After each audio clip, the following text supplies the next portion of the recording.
முதன் முறையாக தனது திருமணம் குறித்து ஓபனாக பேசிய நடிகர் பிரசாந்த். தமிழ் சினிமாவில் 90 காலகட்டத்தில் சாக்லேட் பாயாக வலம் வந்தவர் நடிகர் டாப் ஸ்டார் பிரசாந்த். இவர் கொடுக்காத சூப்பர் ஹிட் படமே இல்லை. அதிலும் இவரது படங்களில் இடம்பெற்ற நிறைய பாடல்கள் இப்போதும் ரசிகர்களின் பிளே லிஸ்டில் இருக்கும். தற்போது நடிகர் பிரசாந்த் விஜயுடன் கோட் படத்தில் முக்கிய கதாபாத்திரத்தில் நடித்துள்ளார். அதோடு அந்தகன் என்ற திரைப்படத்திலும் நடித்திருக்கிறார். வரும் 9ஆம் தேதி இப்படம் திரைக்கு வர உள்ளது. புரோமோஷனிலும் பிரசாந்த் பிஸியாக கலந்து கொண்டு வருகிறார். பிரசாந்த் அவர்களின் திரைப்பயணம் குறித்து ரசிகர்களுக்கு எல்லாமே தெரியும். அதேபோல் அவரது திருமண வாழ்க்கை குறித்தும் அனைவருக்கும் தெரிந்த விஷயம்தான்.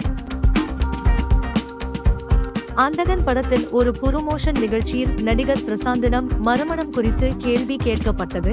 அதற்கு அவர் திருமணத்துக்கு நான் ரெடி என கூறியுள்ளார். அதன் பின் பெண் எப்படி இருக்கணும் என கேட்க அதற்கு அவர் பெண் ஒரு பெண்ணாக இருக்கணும் என பதில தெரிவித்துள்ளார் நடிகர் பிரசாந்த். தொடர்ந்து சினிமா செய்திகள் பார்க்க நமது சேனலை சப்ஸ்கிரைப் பண்ணுங்க. நன்றி.